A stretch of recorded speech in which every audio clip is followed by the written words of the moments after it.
Joining me now, the Minister of Families, Children and Social Development, Karina Gould. Minister, good to have you on the program.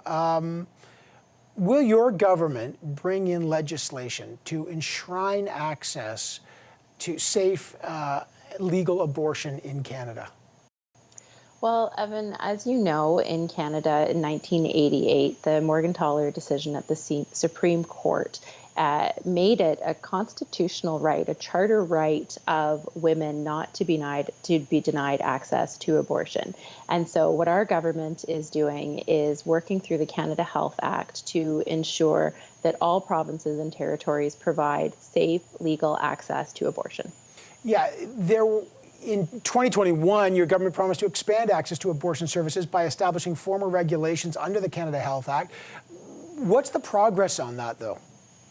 Yeah, they're being developed. As you know, regulations take a bit of time to go through, but Minister Duclos is working through that. As you'll also know, we did enforce the Canada Health Act with New Brunswick that had limited some access, particularly at Clinic 554. And so we did enforce that with New Brunswick, and we'll continue to do that because, you know, there are issues around the country. Unfortunately, you know, the news out of the United States late last night is not something that we're immune to here in Canada. There are many forces, frankly, in the Conservative Party of Canada that are looking to limit a woman's right to access reproductive and sexual health services. I want to get to that because, you know, you've got also so-called pro-life members in the Liberal Party as well. But access to abortion is a patchwork across Canada. Will your government institute a federal standard of access?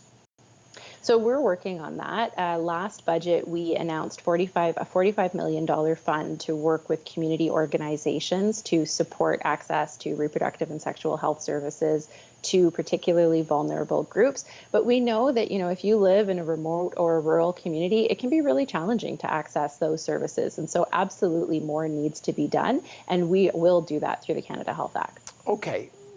Any idea when that will happen? Because, you know, as you know, New Brunswick's got, I think, what, 3 places only now to access safe legal abortions?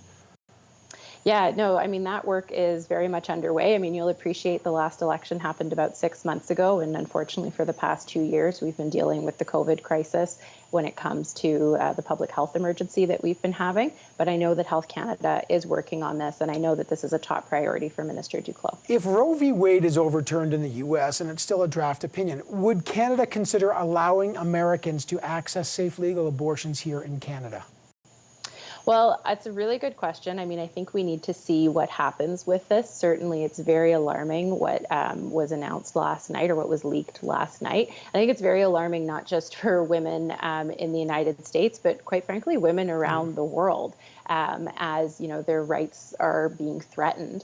I think that Canada has been a leader when it comes to access to sexual health and reproductive rights internationally. When I was Minister of International Development, we were one of the top funders of sexual health and reproductive rights. And so we'll be watching this situation very closely. Okay. Another promise was that your government would axe or take away charity status for anti-abortion organizations. Is that on the table?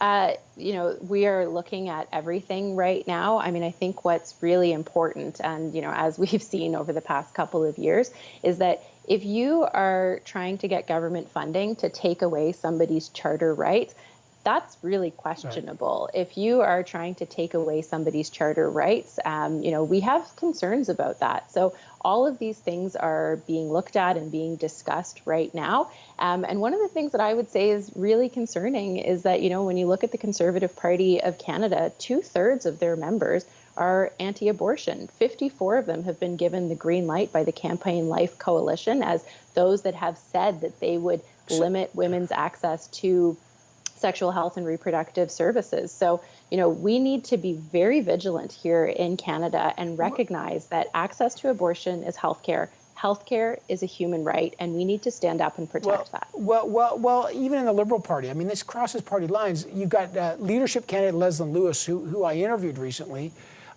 said, you know, she wants to expand access to, you know, child services, but she's against sex-selective abortions and you know international aid for women's reproductive health. Is that what you're talking about?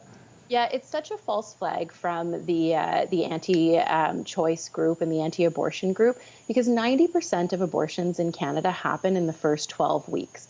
In the first 12 weeks, you don't know what the gender is. So they try to frame it in feminist language, in language that's around gender equality, but it's really just a backdoor way to limit, the rights that women have fought for decades, the progress that we've made to try and overturn that. And I think that's really concerning. And I don't think you can just couch it in language that you think might be, acceptable. But how late? To But some would say, they're saying, well, we don't want sex selective. Are you against sex selective abortion? I talked to her. She said, why is that so controversial? We want to ban sex selection abortion. But again, it's a false flag, because 90% of abortions that happen in Canada happen within the first 12 weeks. In the first 12 weeks, you do not know the sex of the fetus. And so it's a backdoor argument to try and limit access to abortion, but it's not one that's based in facts. I would invite viewers to go to Action Canada's website